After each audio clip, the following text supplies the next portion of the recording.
Great. Do and you say You guys ready? yes. Okay. Good evening and welcome to this August 25th, 2025 meeting of the Bluff Village Board of Trustees. Clerk, please call the roll. Trustee El Shamaz, Here. trustee Fisher, Here. trustee Ryder, Here.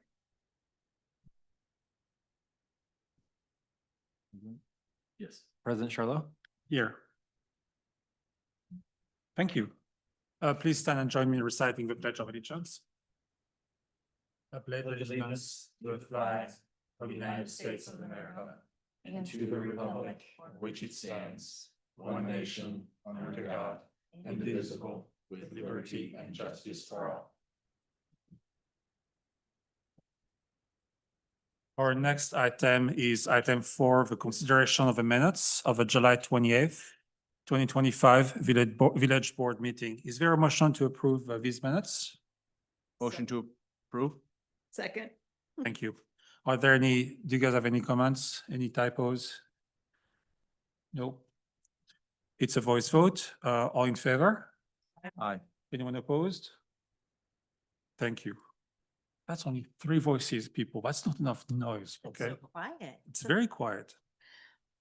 Next is item 5, for non-agenda items and visitors. The village president and board of trustees allocates 15 minutes during this item for those individuals who would like the opportunity to address the village board of trustees on any matter not listed on the agenda. Each person addressing the village board of trustees is asked to limit their comments to a maximum of 5 minutes.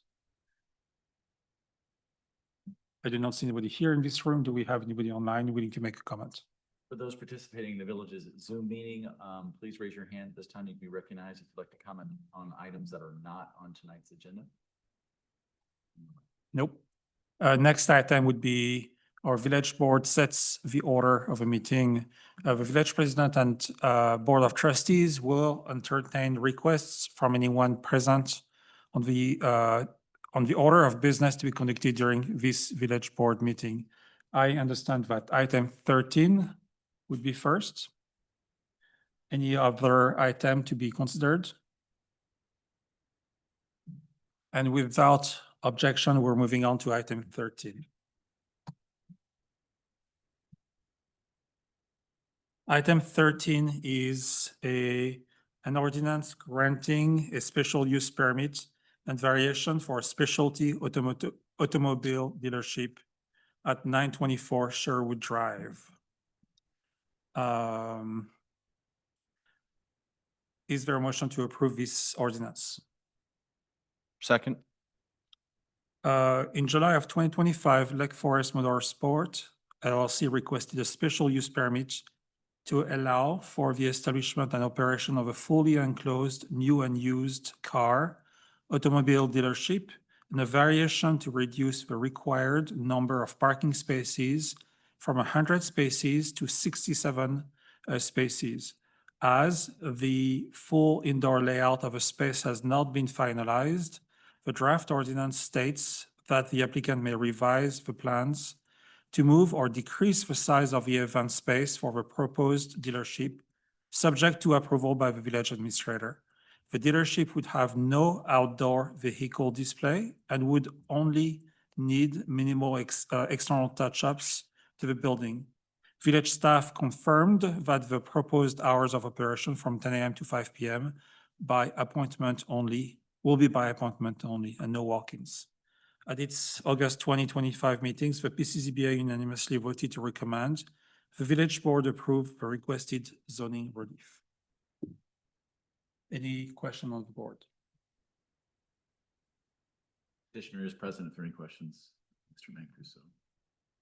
I have a question just about the standard that 100 parking spaces was required. What is, and we're suggesting that that's not necessary, which I was just surprised to see that 100 was ever required. What was it that would have dictated that we have this place have that many to begin with? So the zoning variety of authorized uses as of right the L1 district is enormous. And by design, there is a pretty strong parking demand requirement for that to include office, because offices is allowed by right.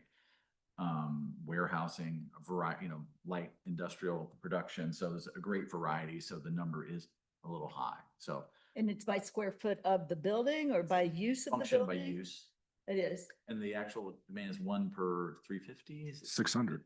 1 to 600? Isn't it? 1 to 600. Yeah. There you go. Oh, I'm sorry, 1 in. 1 per 600 square feet. I see. I see. Does it, no matter what the use is, or that's specific to car dealership?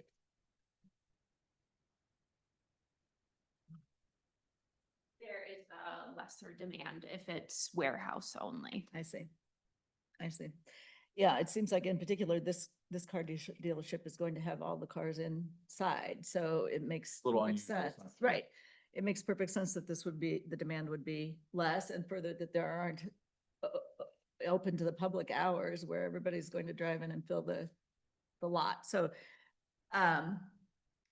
the reduction to 67, I think it was, seems perfectly appropriate for this use. Yeah, the only, I'll say irregularity with this, I probably shouldn't use that term, but the idea that they're gonna have a special event space that can expand and contract with an internal administrative procedure. And generally, there have been, Mr. Mancuso's previous business would occasionally have special events, but they were very few, and if there was parking that spilled over, it was very rare off-site. And in that general, the L1 zoning district, that happens from time to time at a number of buildings.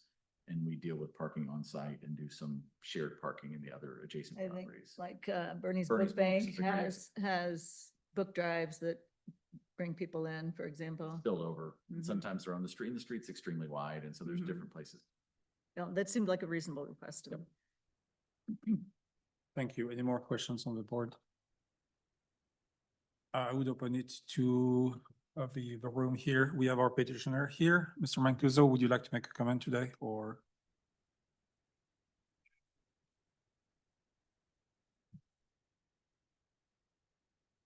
Do I need to be sworn in?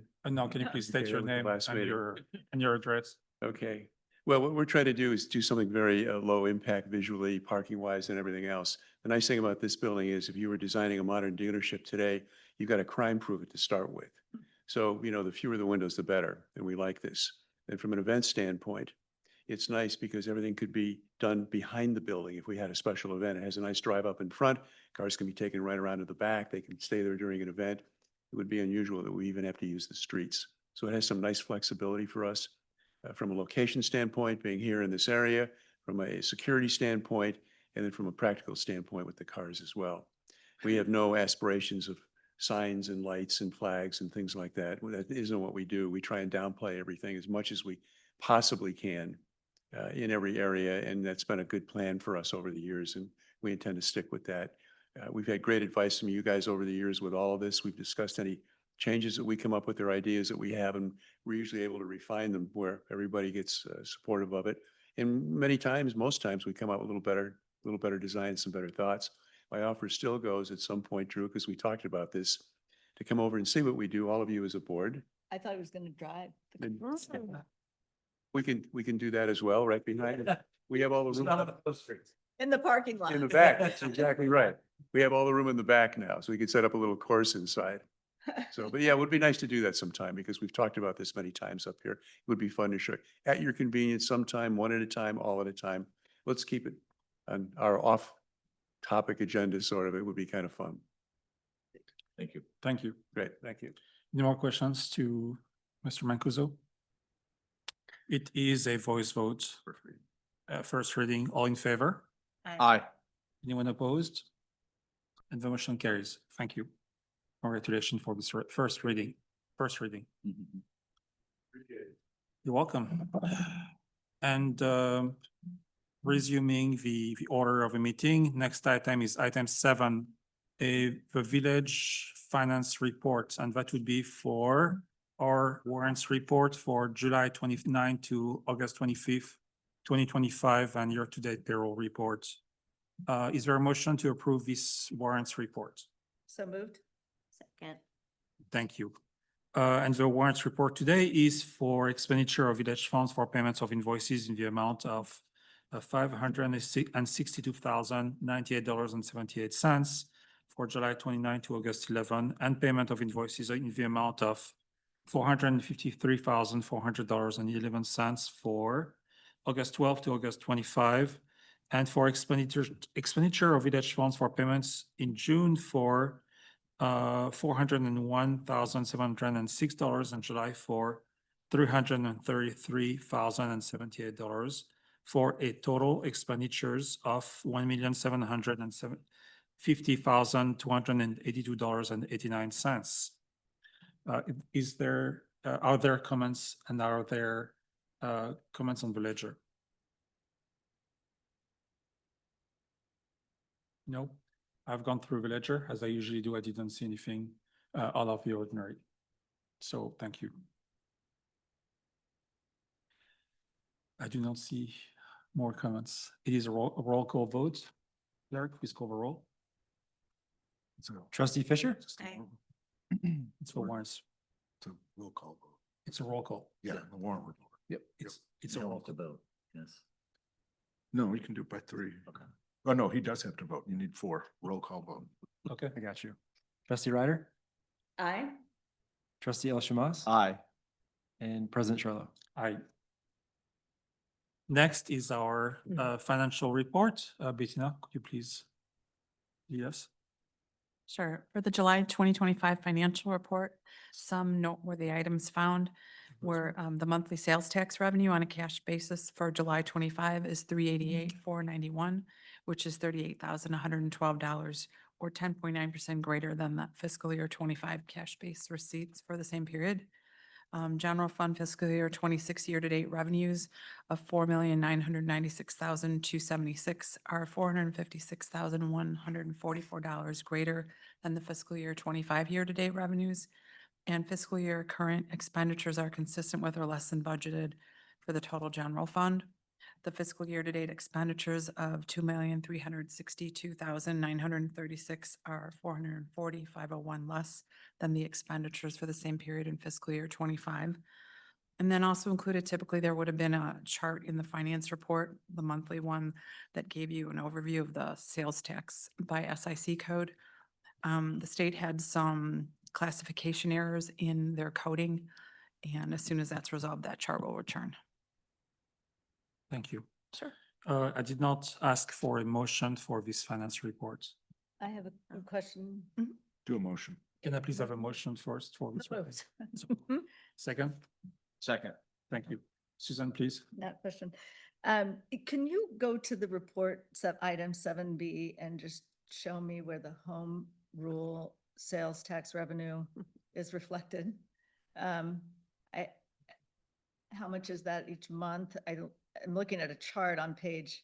So if you go to 500. page 2, where the table is, not so much the graph, you'll see Yeah. those colored green, blue, yellow. The second chart at the bottom of the page shows the home rule sales tax by month for the current year, fiscal year, and then the last 2 prior years. And so that's 1% of sales excluding food and excluding vehicles, right? It's 1% of all. Drugs. Yeah. And drugs, Mhm. food, drugs, and vehicles. Right. Okay, and so that's 100,000 a month, it looks like. Approximately, I mean, there've been some Approximately fluctuations. 100,000, Yeah. And recently it's been, these last 3 months, since the beginning of the fiscal year, it's been 22,000, 19,000, and 28,000 more than the year prior. Okay, thanks. And that's a 1% tax. Mhm. Thank you. Any more questions to Bettina? Thank you. It is a voice vote. All in favor? Aye. Anyone opposed? And the motion of the report passes. Thank you very much. Next is our treasurer's report for fiscal year 2024 and 2025 for the police pension fund. Is there a motion to approve this treasurer's report? Motion to approve. Motion to accept the. Motion to accept. Motion to accept. Second?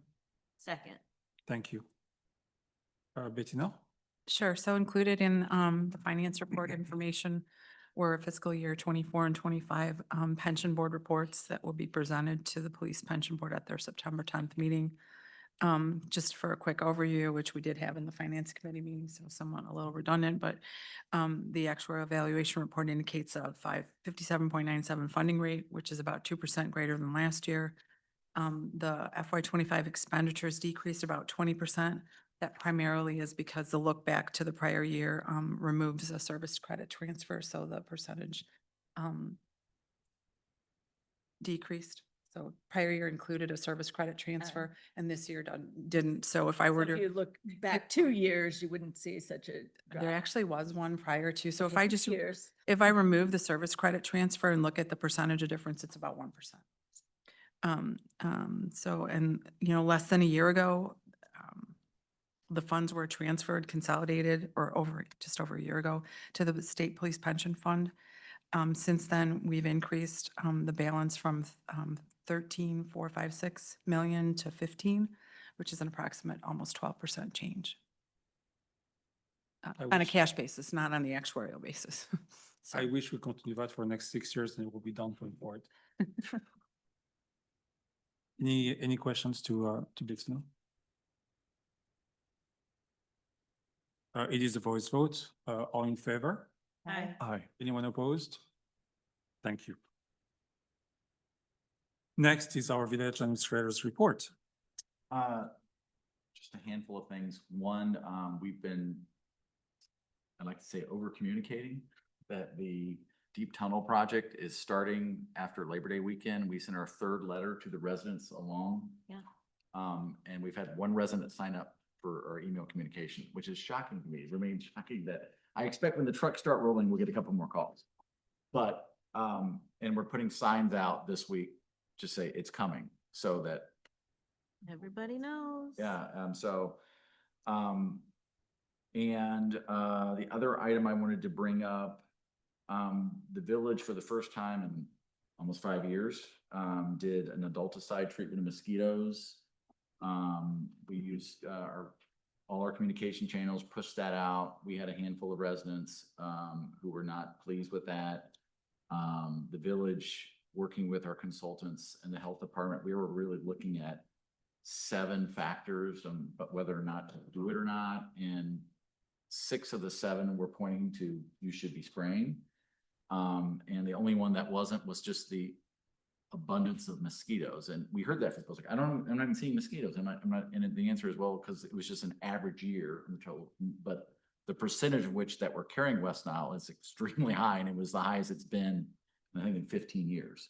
So it's really high throughout Cook and Lake County. So hopefully that's the only spray we'll do this year and hopefully for some time. But again, all the vector indices that we were monitoring were you need to spray. So we don't take that decision lightly at staff and working with our consultant, but again, upon consultation with the health department, which is new, that's something that hasn't happened in the past. So it's good to have that additional data point and advice.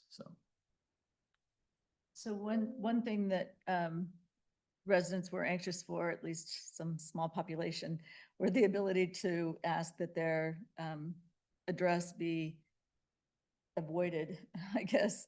Opt out of the spraying. Opt out of the spraying to the extent, and I appreciate it's an imprecise science, but to the extent it can be controlled for, that they avoid spraying at that person's address. Is that something we'll be able to do? Hopefully we don't have to do this again, but is that something we can carry forward so that residents are able to do that? So the opting out? list will remain unchanged unless somebody says, I want to Opt back in? in, which we had people do. Uh-huh. Not many, but I will say, we don't advertise that Yeah. because it really ineffectuates the spraying if it's Mhm. off as much as it's on. And so, we're not keen on advertising that and, But they should be giving residents the right information when they ask. Because I had them tell me that they would not allow anybody to opt out before we instructed them that they could opt out. and I'm sure that was just a customer service issue, not Okay. getting trickled down, but Yeah, I'm not. so they immediately called Pause. I'm gonna apply for a permit to put a sign up. Yes. Doubt, so don't, don't worry, but, I Yeah. do think that gives people a sense of, some amount of control over the pollinators that are in their yards, even, And I think to your point, our community got certified to be a certified wildlife habitat community in the last 3 weeks. And about a week after we got that certification, we basically had the news from our health department that we had to proceed to a spray. The thing, and the conversation was agonizing to me because Drew had been going through that for 5 weeks before making the decision. Now, I also see in my garden, and I've seen many other gardens, a lot of butterfly, a thing that I've not seen for a long time. Mhm. So it was not an easy decision to make. Okay, I want that to be known. It was not lighthearted. It was not easy. It was, we default to a commitment to make another commitment to the health of our population, but it was not easy. I have no doubt. And the fact that we didn't have to do it for 5 years, it maybe gave me maybe a false sense of security that we wouldn't have to do it again. But here we are, or here we were. My other question is, when do we find out whether it was effective? Or Yeah. might we find out? We will. Well, and I think what we've done, for the last few years is review what happened, like a year after the season's over, we'll come back late fall and say, hey, here's what we did and why we did it. And here's, the early details are the number of positive mosquitoes in our traps went down after the spray. So was not zero, but the numbers went down, and that was the goal. So I have so also. more later, but you'll hear more Well, robust report for the season I see, okay. One And thing there's is, no anticipation that we'll have to do it again. with this, if this cool down continues. Okay. Yeah, one thing Drew also talked about was the way we trap and test mosquitoes and to multiply those traps to have a better, or to have a more accurate, or to have better, or to have more data. more data about the, how many mosquitoes are carrying the West Nile virus. Like a lot of communities our size, we operate with one trap. We were getting that. And when you have such a high percentage, this was weeks ago that we were, the index, the vector index was infinite. Like we should be spraying. And well, it's only one trap. So we added more traps. I see. And so we collected more data, and that data came back very similar. That's what was pushing us. But that was weeks to collect more data, to find out, in fact, we should, definitely spray. And that's the result. But the idea that the progression of saying, okay, we've got data, let's add data to our calculus here to make the decision as sound as we can make it.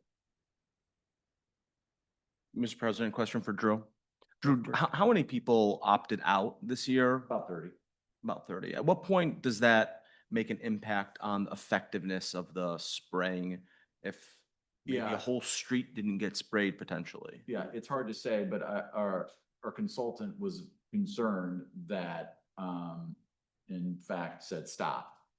Some calls, because it was at some point, it's like, you're gonna have to spray it, and it was, Sure. I think we're getting close to that, but it's hard. 30 out of 2,000 houses, And so it's 1%. 500. And a lot of it's hyper local, right? Some of these locations we know You sites get that, bad egg in a neighborhood and they spread. well, I was thinking more of wet areas in terms of.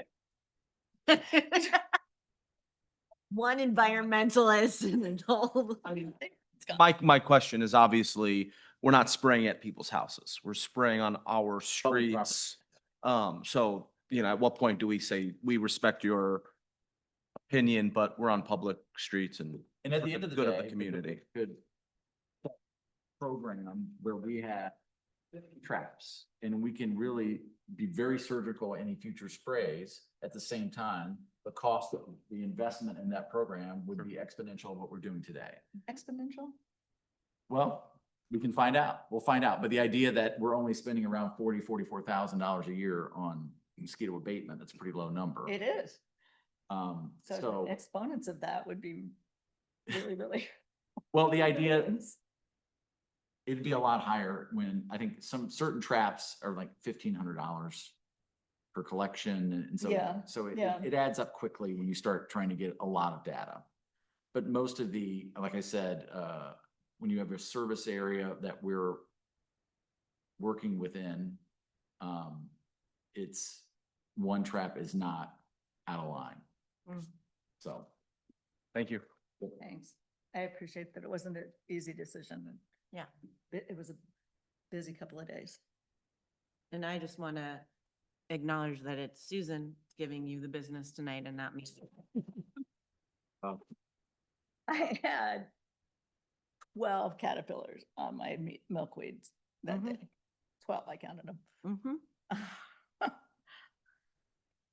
Cost is also significant. And let's refer to the previous conversation. Mhm.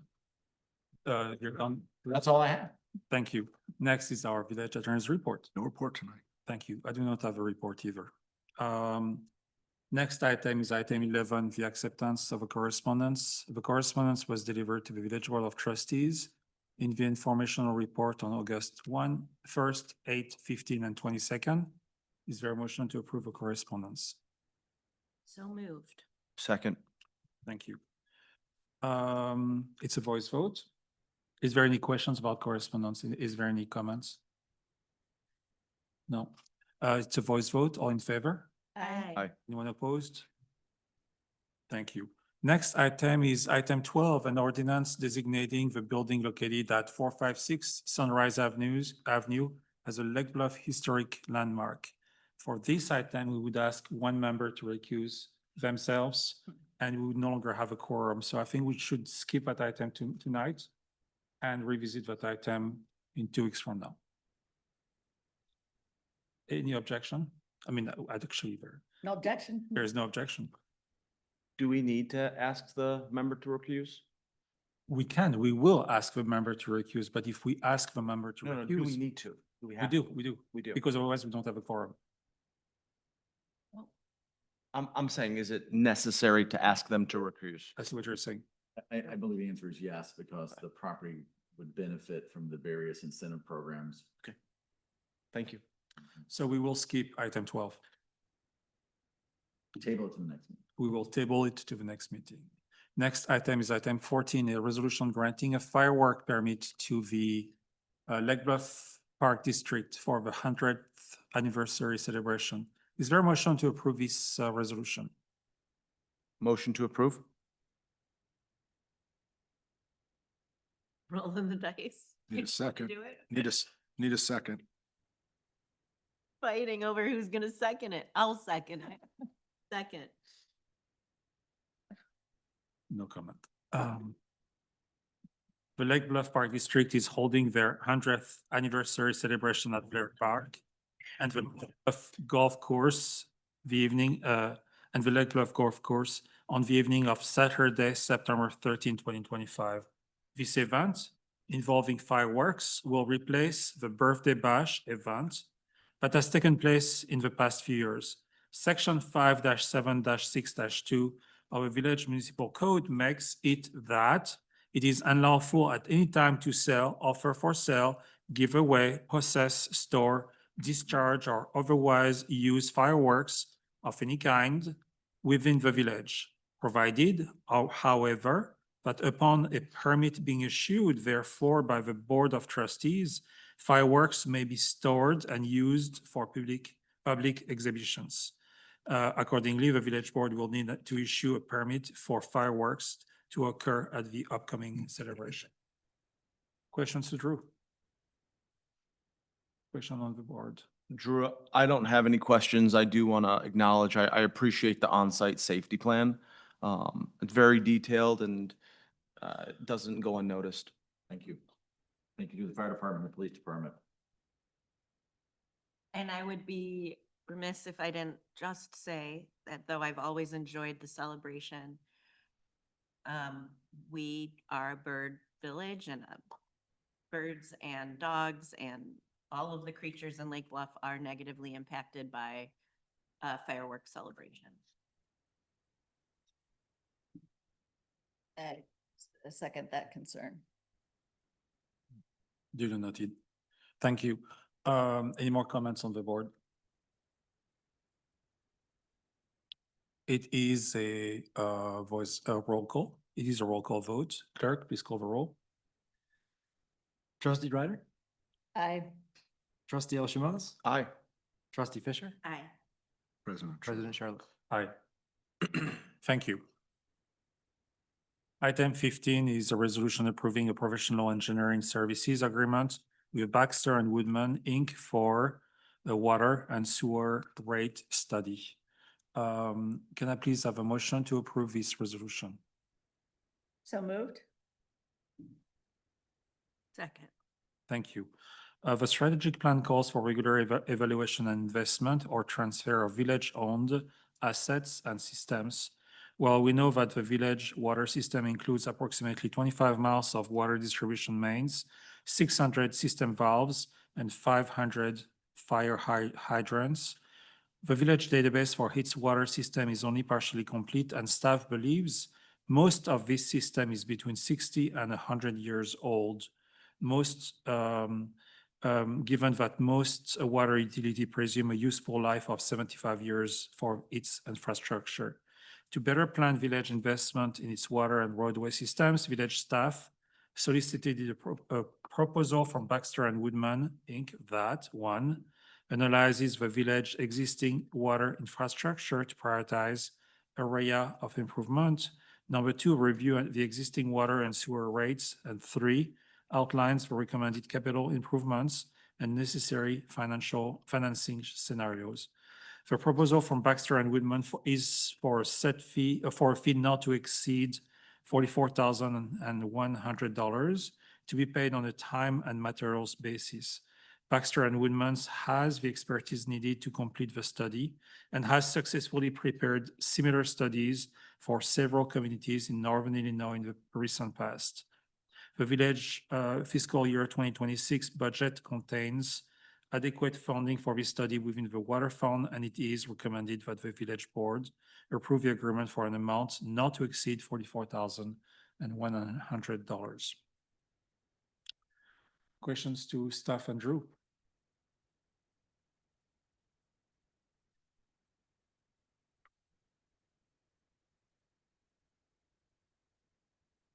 We're doing, I have a question about that. Yes. Because we're doing incredible work. I mean, this is like, I've never seen that in Lake Bluff, where we do a Green Bay, we do Sheridan Road, we are going to do North Avenue, Deep Tunnel. And so this is going to be a lot of infrastructure that is going to be touched or revised, and not even touching West Scranton, where we have those valves not too far away from the traffic lights that are always Yes, filling yes, to the rate of about 20 grand every time. yes. So do we have a chance to not only reference them, catalog them, put them in the database, but also to touch them, to fix them, because they're close to being old? Yeah, so the idea is there is a validated way to choreograph between replacing lead services, putting in new water mains, the right water mains in the right sequence, along with the valves, and it's just doing all that planning and getting the full understanding, the true dating of our system, so we can do all that and coordinate that with our road program, so we're not tearing things up. So it's overlaying lots of activities. So, and given that we're working on the biggest public investment the village has ever done, there's only so much time, and these are the experts that can do that, and we need that assistance. Yeah, this makes perfect sense. It's proactive, it's necessary. I appreciate you moving forward with it when there is so much else going on. It's a busy time.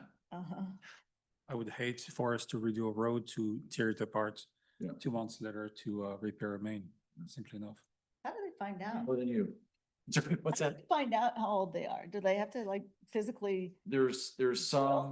It's a combination of, so every main that's put in the village has to be permitted by the state, because it's a water distribution system Was that the expansion. case 100 years ago? In those cases, there's aerial photography going back as to when subdivisions were built. So we'll go back, it's a history, dig, History lesson. archaeological dig, so to speak, Yeah. to go back and build it. So a lot of different means to get there. Thank you. I Any more- appreciate your proactivity. I do think that with everything you have going on, that would be easy to put this to the side. So thank you. Yep, I appreciate that too, because a lot of issues we're trying to address, for example, on Green Bay is for things that are historically lagging. And so we have a chance to fix that. And so if we can hire the people knowing how to catalog that and help us in the future, it's absolutely great. Without any more questions, it's a roll call. Trustee El Shamouz, Aye. trustee Fisher, Aye. trustee Ryder, Aye. and President Charlo. Yes. Next is our trustees report. Do any trustees wish to make a report tonight? Mr. President, I would. Rafi, please. This week, next week, and this month, we've got a lot of our community schools going back into session. I just want to take a minute to say best of luck to our elementary school, our middle school, our high school, our Montessori's, our Park District preschools, to the students, to their families, to our staff and administration. I hope they have a great school year. Thank you, Rafi. Good thinking. Any more comments? Moving forward to item 17. Item 17 is our executive session. And tonight, I believe we have pending litigation to address. May I have a motion to go into closed session for the purpose of discussing litigation? Litigation as well as appointment. Selection of a person to fill a public office. That. Selection of a person to fill a public office pursuant to the Illinois Open Meetings Act, and that upon the adjournment of a closed session, this regular meeting will be deemed to automatically be adjourned by the same vote without the conduct of any further business. Motion to go in session? That's just to clear, it's under section 2C11 and 2C3 of the open meeting. Go ahead. Thank you. Motion to go in session? So moved. Second. This is a roll call, clerk. Trustee Fisher, Aye. trustee Ryder, Aye. trustee El Shamouz. Aye. That's it. President. Nope, you don't need him. Thank you. And this concludes our meeting tonight. Thank you so much for listening and be present to this meeting. Good night. Thank you.